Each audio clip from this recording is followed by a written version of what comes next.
Good morning, good afternoon, and good evening, every single person checking out this video right here today. Thank you so much. You are greatly appreciated. My name is ATX Crypto, and we're going to be talking about everything getting copied. Richard Hart is coming out with a new ecosystem. It's going to be called PulseChain, where everything on the Ethereum network is going to be copied. Every ERC-20 token, every ERC-721 token, all of it is going to get copied. So tune in for more because we got a little interesting twist on things. Crypto 7 just recently came out with a video yesterday regarding this same information and actually brought a pretty good twist to it that I actually like quite a bit. I hadn't known what was going on. What's going on, Crypto Gains Club 369? Yo, yo, yo, Gabriel says.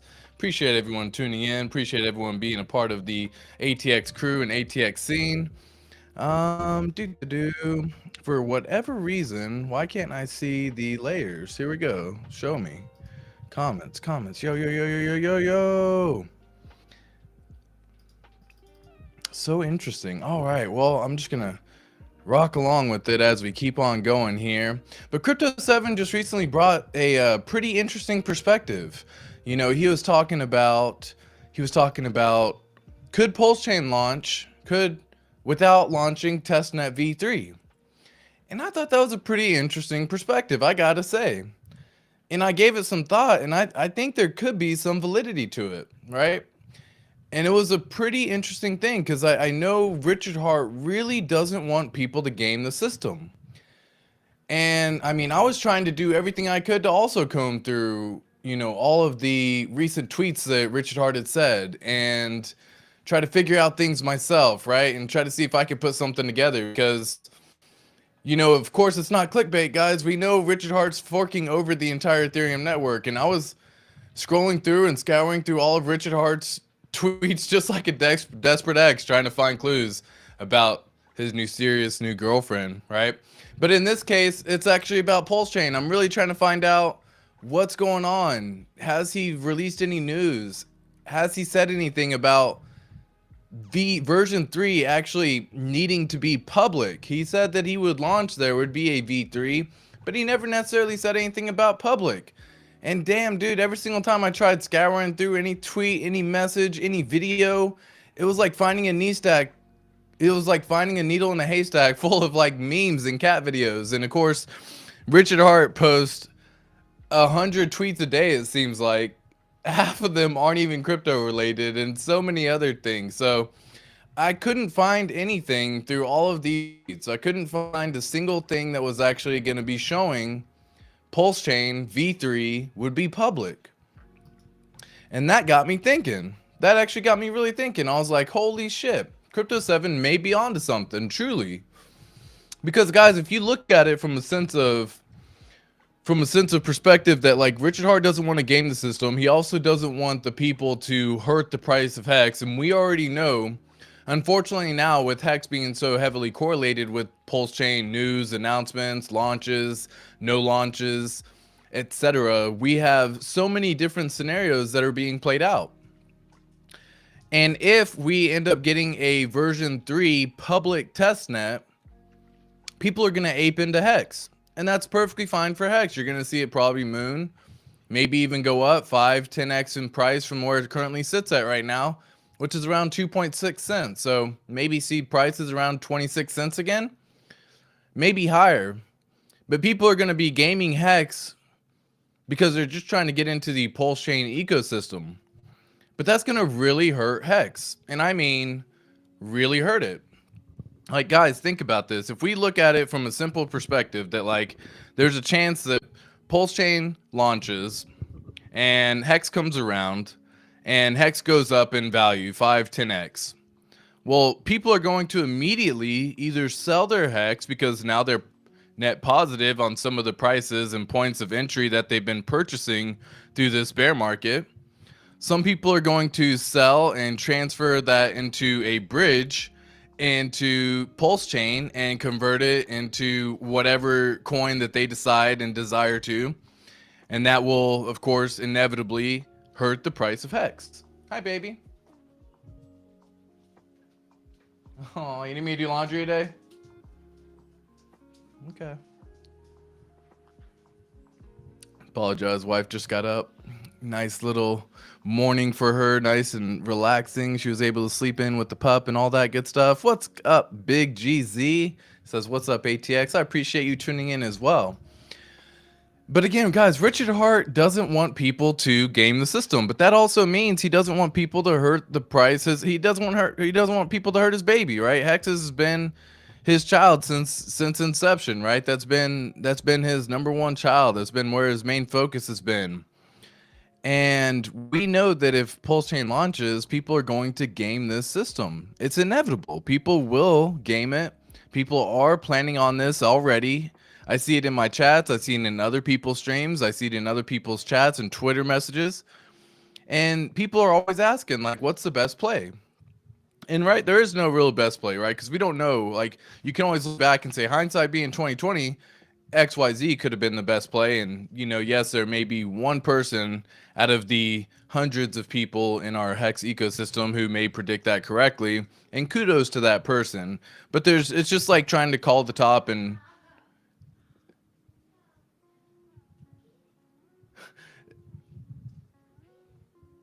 Sorry, guys. I'm trying to pay attention. I'm going to close my door real fast. Give me 1 second. I'm going to close the door, baby.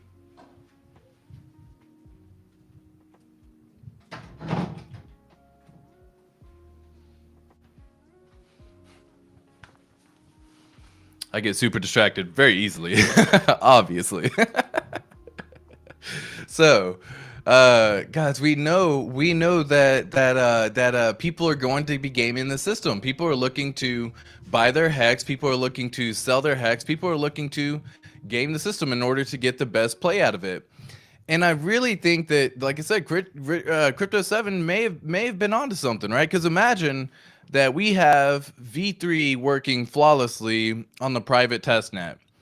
Is there really a need to launch it to the public?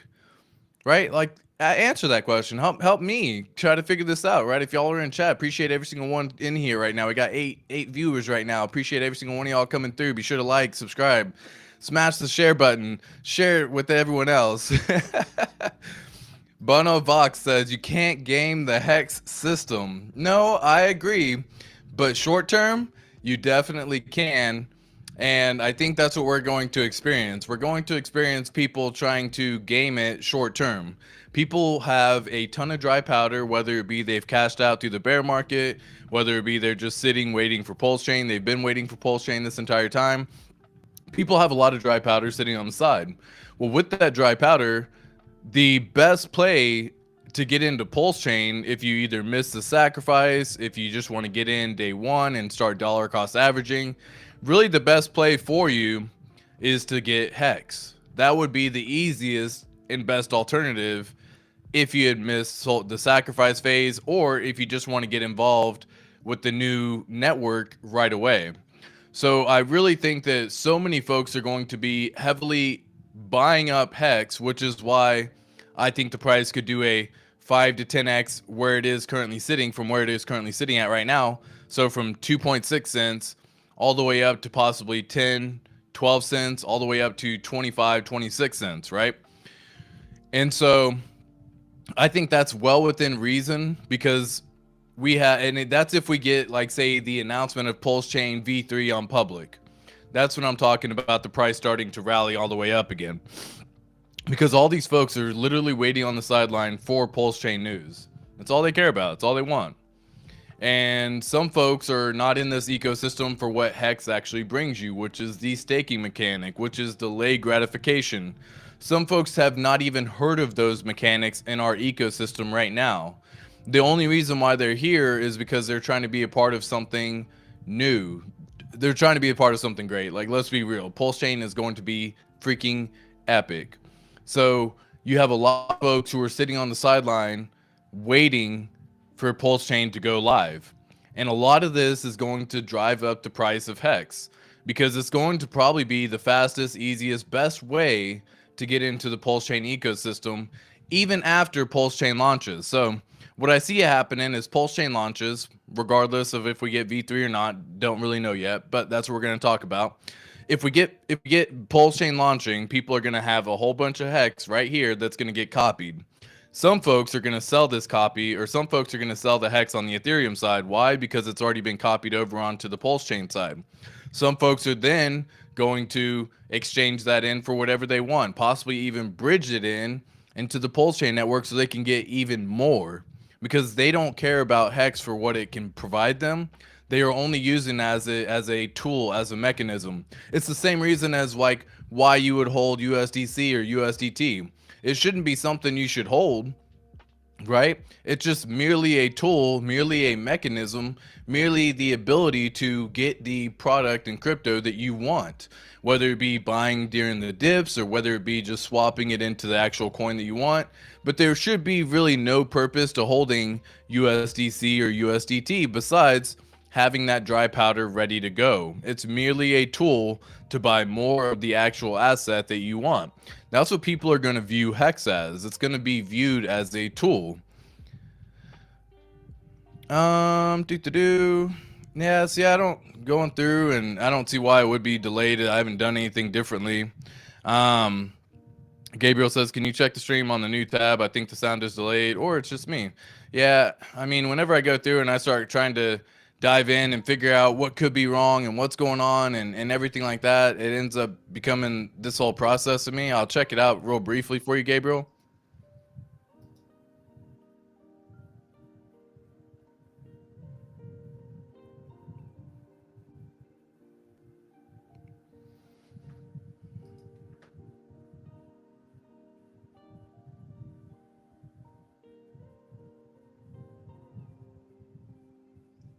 Yeah, I definitely see the delay. I literally have no idea how to fix it on this streaming platform, though. I don't have any control into the delay. I don't have any control into anything like that. Maybe I can close out a few tabs and maybe that'll help.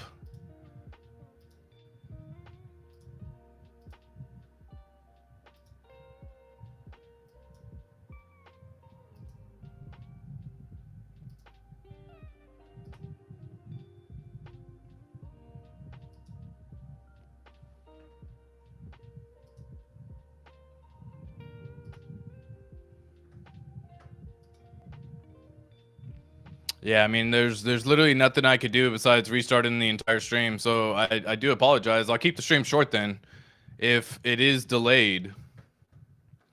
Let me see if we can go here. Screen. Does that sound?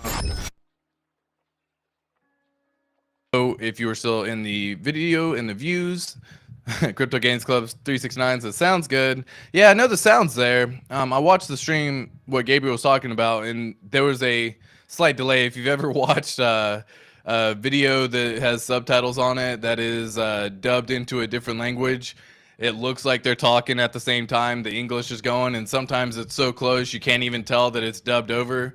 That's essentially what was going on, it looks like, but everyone, you know, hopefully that is not an issue. I'll switch it over to this tab just to make sure maybe that's a little bit better for everyone. Hopefully it is.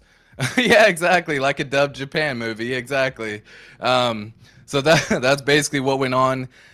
For whatever reason, the little scene that I was on, it seems to be good now. So let me know if everything sounds better, everything looks better. I'm not going to go and check the stream again. Because again, like, we're just here having fun. I'm going to keep the stream short, simple, concise, hopefully today. I just wanted to share this information because, again, I had this thought. Crypto 7 really had a really good point that, guys, we may have Richard Hart skip the public testnet all in all and just either, you know, extend the private testnet some, or he would just launch PulseChain. Now, he may give us a slight little heads up, you know what I mean, through either cryptic tweets or something along that nature. He may give that long method happening, but that would be pretty interesting, because I think that would be the best way to secure the hex price. Because, guys, if PulseChain launches, hex is going to be volatile, right? Whether it be V3 public testnet launches, hex will be volatile. Whether it be PulseChain launches, hex will be volatile. And I think you can control the volatility to a certain degree, maybe to a certain metric. I don't know how much of a degree it can really be affected by. Yeah, thank you so much for letting me know the audio is fine. But if he just skips straight into, you know, having private testnet run a little bit longer, making sure it works off flawlessly, making sure everything works exactly like it was designed, then he may just launch PulseChain and say, hey guys, PulseChain is going to be coming out within the next 7 days or within the next 2 days. And then he may just launch it moments after. That would be epic, right? That would be absolutely wild if he was to do something like that. Because you have to imagine Hex itself, Hex, PulseChain, PulseX, all of this is going to be brand new to a lot of folks. There's going to be a whole bunch of people who are all aping in, trying to get into a new crypto because why? FOMO is real. They're going to have a fear of missing out. I'm going to let the dog in.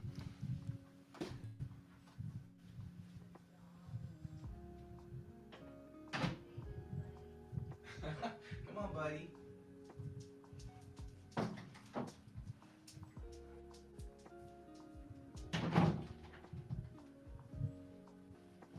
Had to let my buddy in. Buddy. Hi. Oh, Delta, don't get jelly. Do I just leave the door open?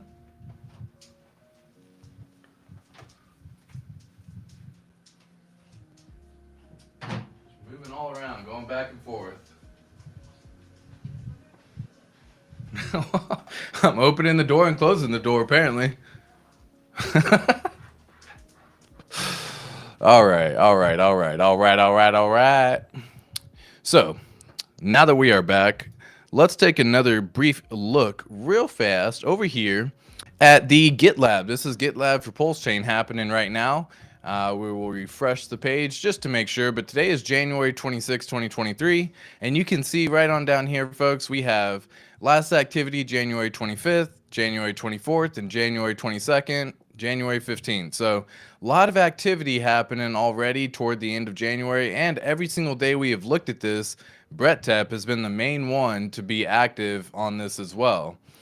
So if you aren't already, definitely give him a follow, right? On Twitter, he is a phenomenal person. He will share information. It will come from anything that has already been released public. He will not be the person to announce any sort of new information for PulseChain that will come from Richard Hart. It will come from the source itself.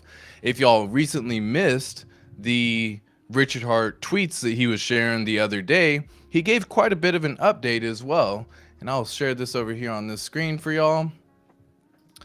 And y'all can see right on down here, 7 hours ago, news, stage 7 takes a long time. Here's all the block information that it was on. And it has screenshots of the entire Ethereum state getting copied once again. So that way they can have everything up to date. They're going to allow a snapshot and this volume, snapshot of this volume after it's done will allow spinning up Aragon nodes quickly, like we have for Geth currently. And this is everything here that he goes through and explains the whole development. Now, yesterday I actually had ChatGPT help me out and break this down into an easy to understand message, so that way it would be kind of like explaining something to an 8-year-old, right? And I had it explained to me as if we were 8 years old, and it did a great job.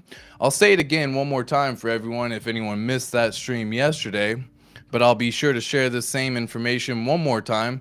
So breaking down basically what he's going on and what's happening over here on the stream, he says, okay, so imagine a big box that stores all the information about a game you play.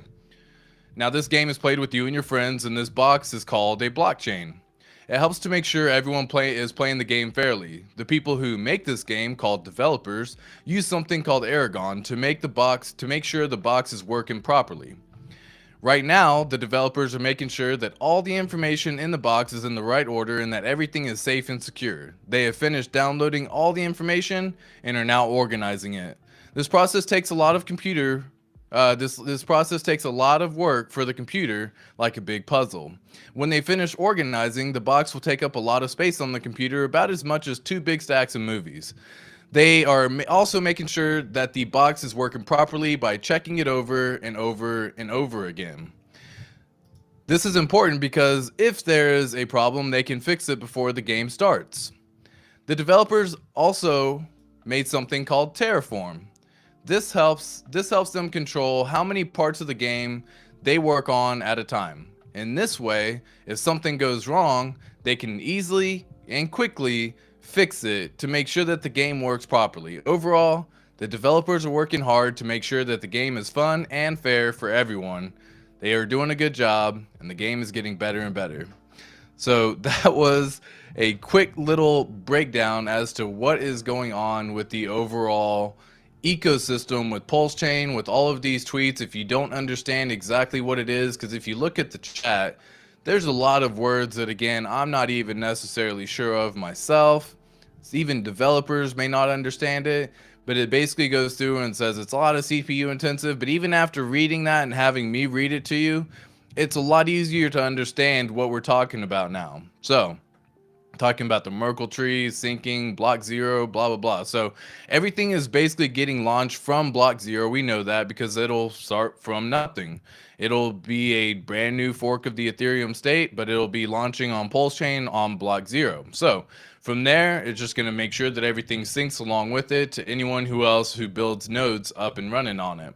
And so that was the basic breakdown. That was the TLDR, if you will, of the actual whole post happening. Faster deployments, because prior we used static sleep to control rollout, and now we have distributed lock. So that's what I'm saying. So, like, do you understand that? Or does this make more sense where you're like, oh, okay, gotcha. The developers made something called Terraform to help them control how many parts of the game work at a time. That way, if something goes wrong, they can fix it quickly and make sure that it continues to work. Much easier to understand that. It's basically saying the exact same thing over here. But again, that was Richard Hart's latest tweet over here on the side. So again, if y'all aren't following Richard Hart on Twitter, that is a great source of information if you are looking to stay up to date with the latest and greatest on PulseChain and everything happening. Again, back to what we're referring to, though. Again, this is something pretty interesting. I think someone had tried breaking it down in the chats, and they said that, you know, based on how the math works on it, it looks like we could be launching by end of week scenario for all this to be copied over. If it gets copied over quickly, there's no way of knowing, right? We'll know when we know, and that's just kind of the basic of the story. But to get back over here, guys, this is a very interesting thing that if Richard Hart decides, if he decides to launch PulseChain without launching V3 on public testnet, that could be very interesting because it's going to keep a lot of folks from being able to game this system. And a lot of folks are, in fact, trying to game the system. It's happening right now. It's happening every single day. So I think it's just going to be a really interesting time that we're going to be able to kind of see. It's to basically allow a whole bunch of people to get into the ecosystem without someone having the first player advantage, basically, right? Because some folks have a lot of cash sitting on the side. They're going to convert it into whether it be Hex or some other sort of crypto that they decide that's going to get copied over. And as soon as that happens, they will be able to buy up a big bag of something that they could be very passionate about, because every ERC-20 token is getting copied over. Again, every ERC-20 token is getting copied over. So if you have an ERC-20 token that you like, that you enjoy, well, now's the time to start maybe getting yourself a bigger bag of it, right? So if we go to etherscan.io, you can see there's a ton of different coins that are out there available. Let me scroll on over here. 20 ERC-20 tokens. Cool. Just got a little email. This is, let me zoom out just a smidge. I guess it doesn't matter. I was thinking if it zoomed out, it would make it a little easier to see. So these are the ERC-20 tokens, guys. This is everything. Literally every ERC-20 token is getting copied over. So as of right now, there's 757,000 tokens on Etherscan right now that show that will be copied over. Incredible. Now, will they have value? That's for the future to determine. There won't be a way of knowing that, but a lot of folks are going to try to game this, because if you have the ability to possibly buy up more Matic tokens than anyone else, or buy up Shiba Inu, or buy up, you know, some stable coins, or buy up Hex, or whatever the case may be, there's going to be a lot of stuff happening in the very beginning. So just be ready for volatility when PulseChain launches. That was the basic of what we wanted to talk about, or what I wanted to talk about in today's video. Whoa, scroll back.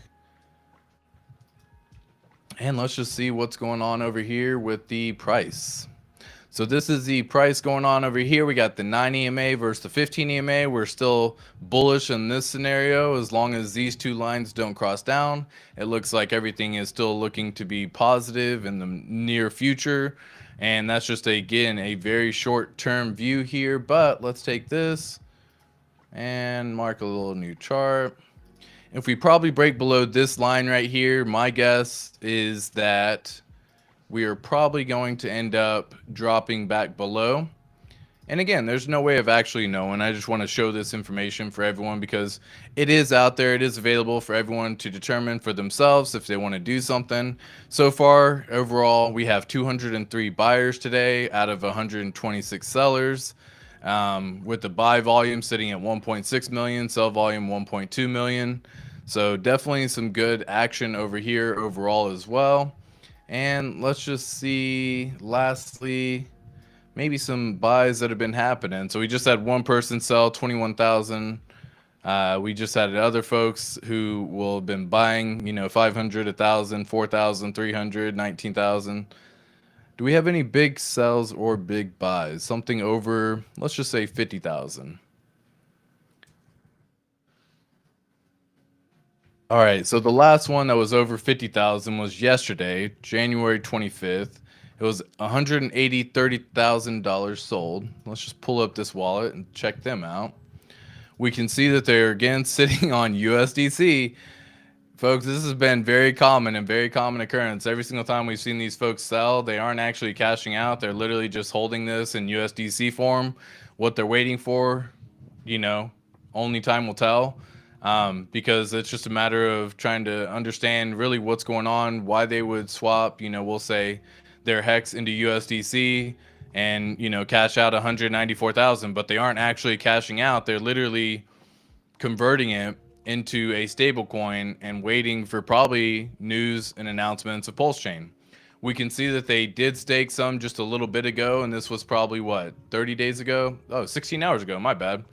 So they did restake some, and it got restaked because it went to essentially a null address right here. So good to know that they're still staking on this one.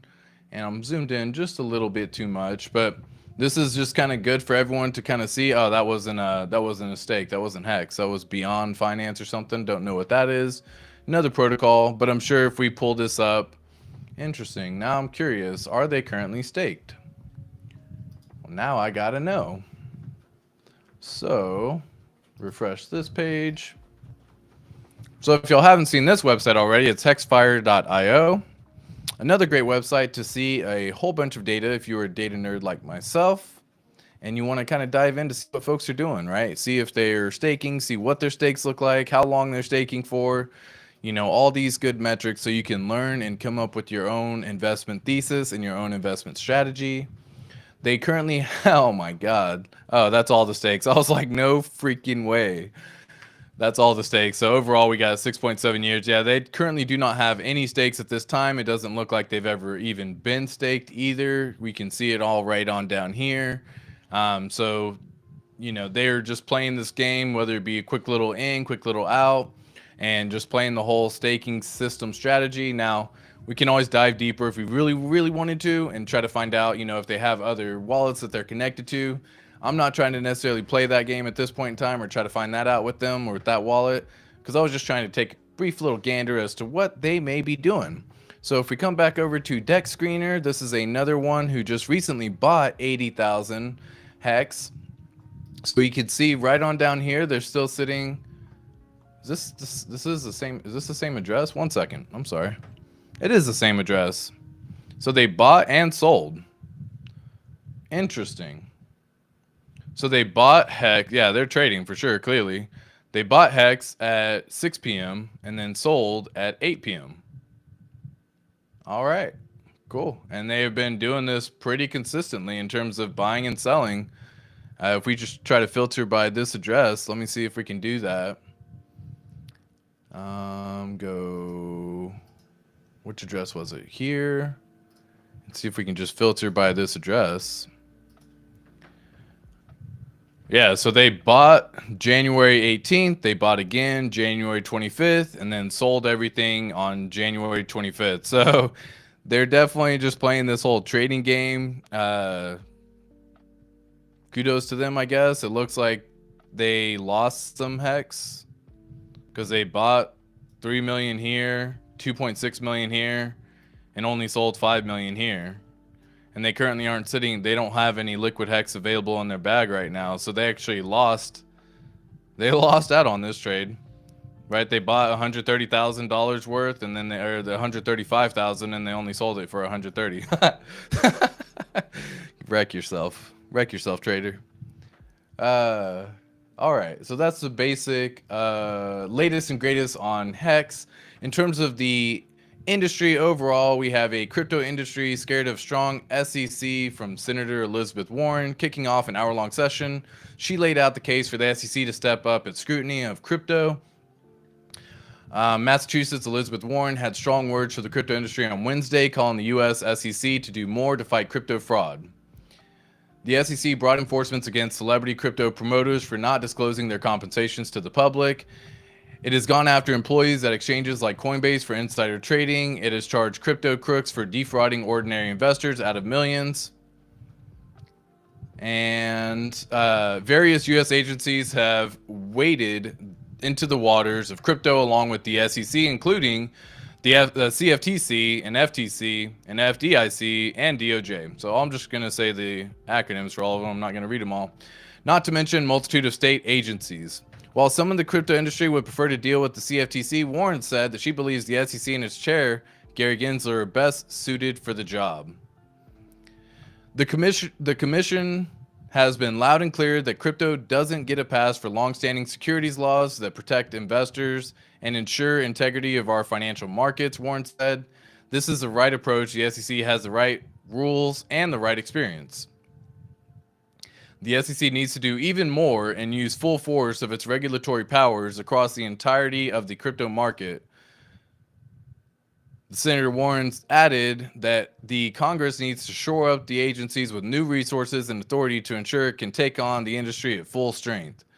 Warren pointed out that collapsed several crypto companies, including Celsius, FTX, Voyager Digital, and Three Arrows Capital, all in 2022, is another reason why the SEC and broader regulations are necessary. Warren blamed regulators under the administration of former President Donald Trump for giving a premature green light to a crypto market that she called full of junk tokens and unregistered security rug pulls. They didn't even spell that right.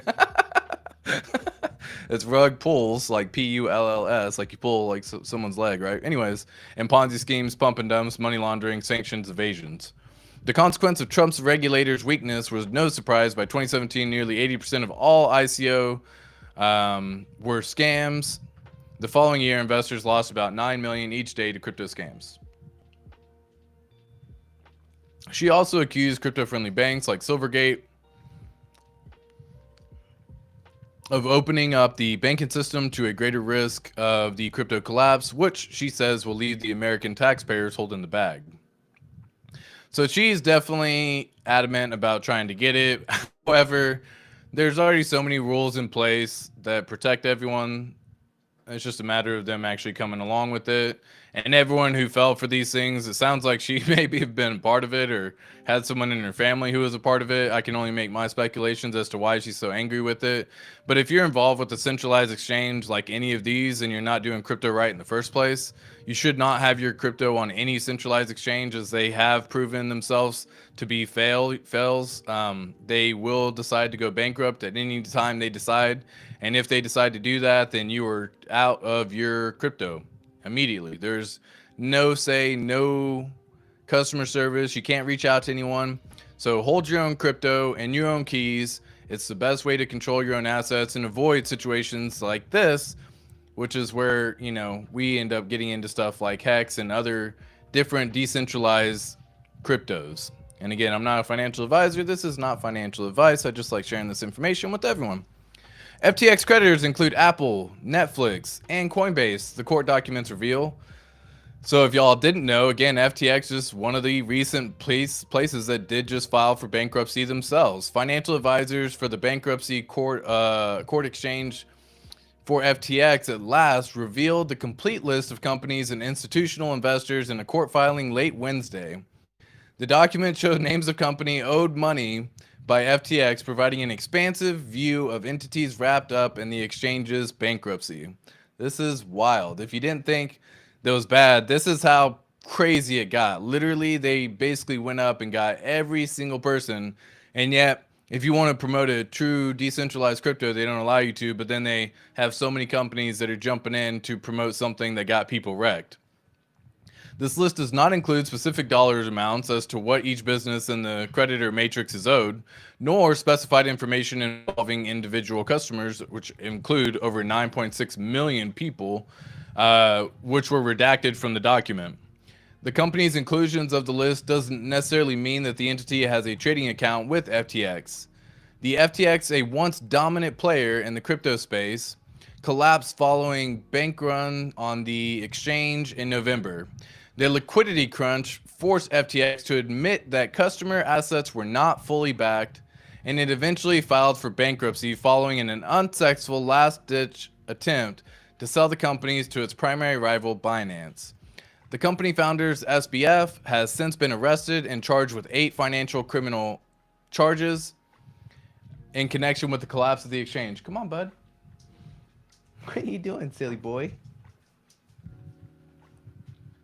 Previously, court documents revealed FTX owed top 50 creditors $3.1 billion alone without mentioning specific names. The specific filing made clear that FTX top 10 creditors alone have more than $100 million each in unsecured claims.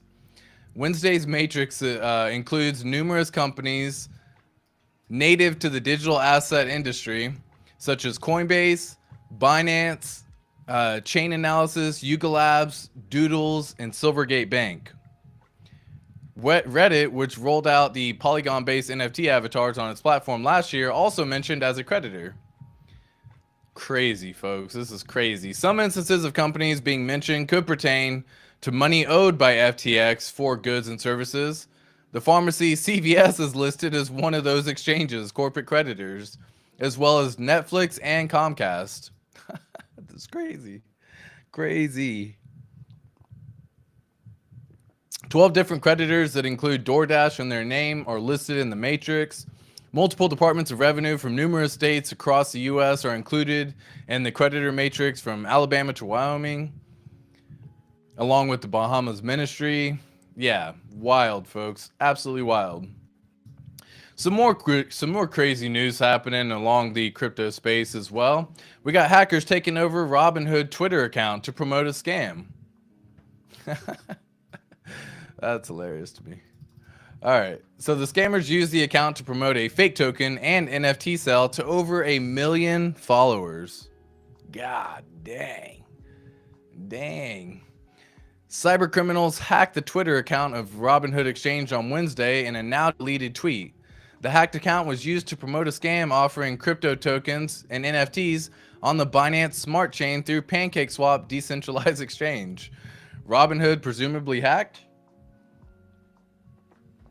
Reminder, we are launching our new RBH in the Binance Smart Chain. We'll be live at 12 a.m. Eastern Standard Time, and you can be among the first to buy at a starting price of 0.0005. Buy here.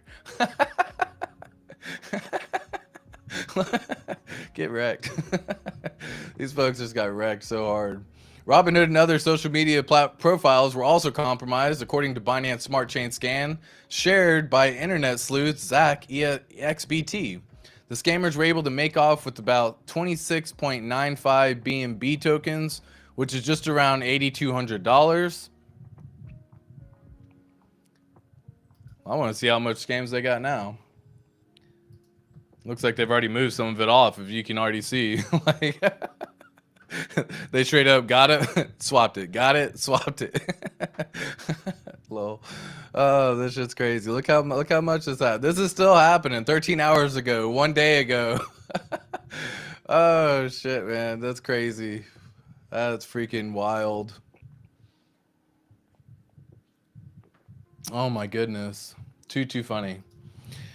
Zach EXBT noted that the wallet benefiting from the scam was hosted on the Binance cryptocurrency exchange. CZ had also responded saying that the account had been locked pending further investigation. We're aware of unauthorized posts from Robinhood, Twitter, Instagram, and other Facebook profiles, which were all removed within minutes, Robinhood wrote with a statement shared with Decrypt. At this time, based on our ongoing investigation, we believe the source of the incident was via a third-party vendor. Twitter scams are not new. Accounts are typically compromised through SIM jacking or SIM swapping, phishing attacks, and other lesser-known attacks. Is Twitter's God Mode feature. On Wednesday, the Washington Post reported that former Twitter employee told the FTC that the platform has a God Mode that allows Twitter staff to access any account on Twitter. Hackers gaining access to this feature can impersonate any account they like and target unaware victims. I thought they got rid of God Mode. I thought that was like years ago that they had that, and it was like known that, you know, it was a bad news bear scenario. On July 20th, on July 15, 2020, cybercriminals were able to get past Twitter security. They impersonated high-profile accounts, including former U.S. President Barack Obama, then Vice President Joe Biden, Apple, Uber, Kanye, Elon, and Bill Gates, to include Warren Buffett as well. I am giving back to the community.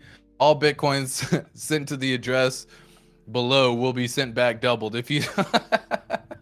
This was like the old thing that they used to do. It was like, hey, send me one, I'll double it. Like, only doing this for 30 minutes. Yeah, that was, I'm giving back to my community due to COVID-19. All Bitcoin sent to this address will be back doubled. And if you send 1,000, I'll send back 2. That was such an old scam that so many folks had obviously kind of come around to it, but it still happens this day, which is crazy to think. The compromised accounts began promoting Bitcoin scam. The federal authorities say nabbed $117,000 in Bitcoin. U.S. law and UK law enforcement arrested Nima Faselli, Mason Shepard, and Graham Ivan Clark in connection with the Twitter hack. Clark was ultimately sentenced to 3 years in federal prison. And then he still gets to keep all his Bitcoin. So he's like, shit, I'll do 3 years for fucking millions of dollars. Sure. That's kind of exactly what went down. So that is the latest and greatest news happening on the crypto sphere and the crypto space. Let's see what's going on with some chats. Like a dub Japan. Hey, what's up, Hog587? What's going on, my friend? 10 Top in the house. What's up, Hexicans? Everyone's saying what's up. What's happening, 10 Top? What's good? What's good? What's good? Wow. Yeah, absolutely crazy. Absolutely crazy. Every single time you see some of these things happen, shocks my mind every single time, because I'm like, dude, how are folks still falling for it, man? Like, what are you doing? What are you doing? But to this day, people have still fell victim to it. Looks like people will still continue to be falling victim to it. So keep your head on a swivel. Make sure that you're not jeopardizing your crypto. Make sure you're not falling for anything fishy or scammy. Do not have FOMO, folks. This is exactly what we're referring to in FOMO, where people are going to see this post from one person about PulseChain going live, for example, and a lot of folks are going to, unfortunately, probably fall victim, because this was happening pretty often, especially around mid-May when there was news about it being launched last year. But if you fall victim to something like, you know, that we're seeing here, where it's going to see a post, and this could happen with PulseChain as well, folks. So I'm sharing this information to make sure that y'all are keeping your heads on the swivel as well. But this information right here, where it's going to be a little a Twitter from somebody, whether it be impersonating Richard Hart or someone in our community or ecosystem, it's going to basically say something very similar to this. We're launching a new token. It's going to say PLS on the PulseChain network, right? It's going live. You can be the first to buy, starting price. And people have been waiting so long. They're just like, now it's ready. And then they're literally just going to FOMO in and probably end up giving up way more than they ever should. And that's exactly what will start happening. Because you can see even these folks right here, they have swapped out all of the tokens that they received. And of course, that's exactly what you would want to do, right? Why would you want to hold on to this? But many folks are holding on to these little tokens and still sending it to this address 13 hours ago, you know, transaction 13 hours, 23 hours, 1 day, and it's gonna happen fast. So make sure that y'all aren't falling victim to this yourself. There's no need to rush in, ape in, FOMO in, do something silly that you're gonna end up regretting. Sometimes the best course of action is do nothing. And I just want to make sure everyone has this as well and has it knowledgeable with it. But folks, that's going to be the end of the stream today. I appreciate everyone coming in, tuning in, having fun in the chat. Thank you so much. Be sure to leave a like and a subscribe, and I will catch you in tomorrow's video.